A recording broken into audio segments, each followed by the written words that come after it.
So thank you for joining this conversation with me. The first thing that I wanted to ask you was about your convo with Lex Fridman.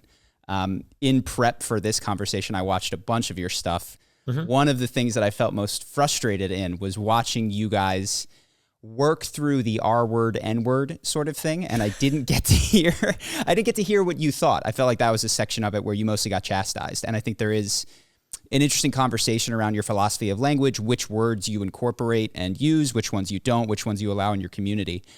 So wanted to reopen that conversation and ask you why yes, R word, why no, N word? And is there something underpinning that?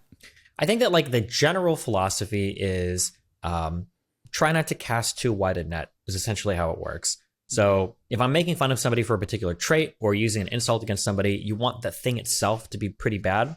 Otherwise, you end up casting too wide a net. So for instance, probably not okay to make fun of somebody's body, like calling somebody fat, because you might have like cool fans that are fat. Right? Mm-hmm. Is it okay to make fun of somebody for being like a Nazi or a racist? Probably, because those are bad traits. And even if you have a fan that is a Nazi or racist, it's okay for them to feel bad about being a racist, right? Mm-hmm. So that's like the broad overarching, I guess, philosophy. And then we try to like stay somewhere within those lines.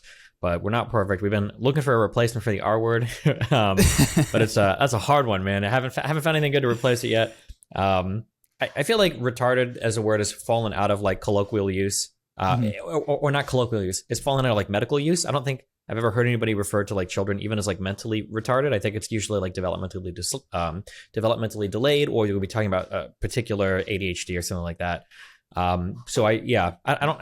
It's not like one of those words I hear and it's like, oh my god, that's so horrible. But I mean, it'd probably be good to not say it, but I just haven't found a worthy replacement for it yet, I guess. Yeah, you need something that stings, because that's kind of the point. This is where I was in the conversation listening, is that it feels like in that conversation, potentially on the internet as a society, we've gotten very stuck on the syllables and the sound of the word itself and lost what we're trying to signify in there.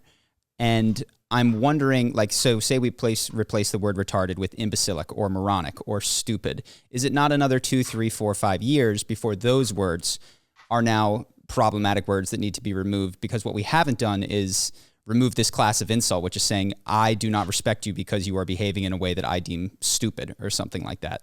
And I see this, I don't know if it's a like revolving door of words that need to be replaced, if there's a problem with that or if there's not. Yeah, it's almost like a euphemistic treadmill kind of. I posed that question to Lex, but he felt pretty confident that wouldn't happen. But I mean, I don't know.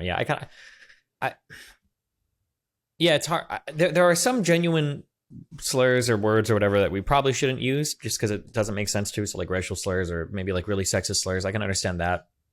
When it comes to calling people stupid or dumb, sometimes I have a hard time telling, like, do people really want to get rid of the word like retarded because of developmentally delayed people, or do people want to just like tone down like how mean everybody is altogether? Because if it's the former, then okay, but if it's the latter, then yeah, I think we are on a road where it's like, well, calling somebody stupid or an imbecile, I mean, like, is that really fair? This person was from a disadvantaged community. Like, if you call a person of color an imbecile as a white person, like, are you taking advantage of your systemic privilege to punch down? Like, I don't know where that road goes, I guess. And also at the end of the day, I do like to frame these things. I think it's always good to take a step back and kind of like on the macro level, figure out what we're talking about. I have opinions on like language and words we should or shouldn't use, but I don't have like huge, strong, like leanings towards like, or there's not a lot of gravity behind those decisions. Like if somebody says words that I don't like, I don't usually care that much. I'm not here to like police people's language or anything. I like to make people aware of things. If you say certain words, they're going to have certain impacts and some people might not feel good about it. Not necessarily saying you should or shouldn't use those words, but it's something you should at the very least have a realistic comprehension of. So as long as somebody has the awareness, that's good enough for me. And then I have my values and I try to impart those on other people. But yeah, it's at the end of the day, there are so many more interesting things to talk about than like, what word are you using? It's not okay. You know, I think people get too obsessed on the syllables, like you said. Sure.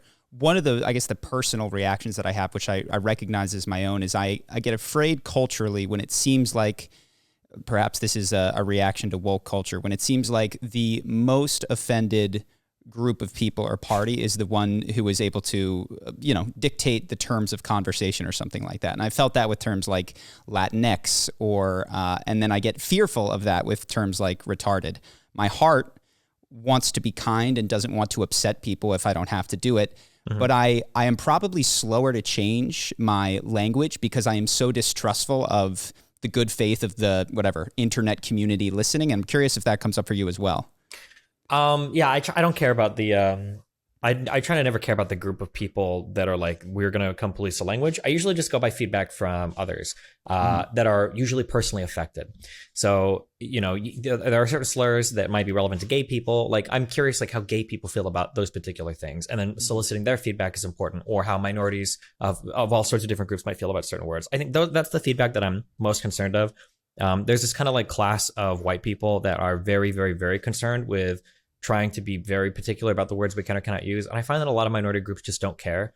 I don't think I've ever met a Hispanic person in my entire life that has ever endorsed Latinx or any variation thereof. I know they're trying to make like Latine work or whatever, but even that's like some AOC stuff. I don't know. It's not, I'm going to use this phrase a lot, and it makes me sound a little suspect, but it's just not very interesting to me. Like figuring out why people have the views they do about large groups of people, and then how people treat them differently based on those views. Those conversations are really interesting to me. But like figuring out like how we can all sit in a circle, like ejaculating on each other, trying to woke scold each other harder than the other person is just like, it's very, very, very, I don't care. There are some conversations that can be kind of interesting to have, but people fixate so hard on that to where that becomes like the focal point, when in the reality, that's like a very peripheral subject. That's just kind of like, well, maybe we can chat about this for a second, you know? Yeah, got it.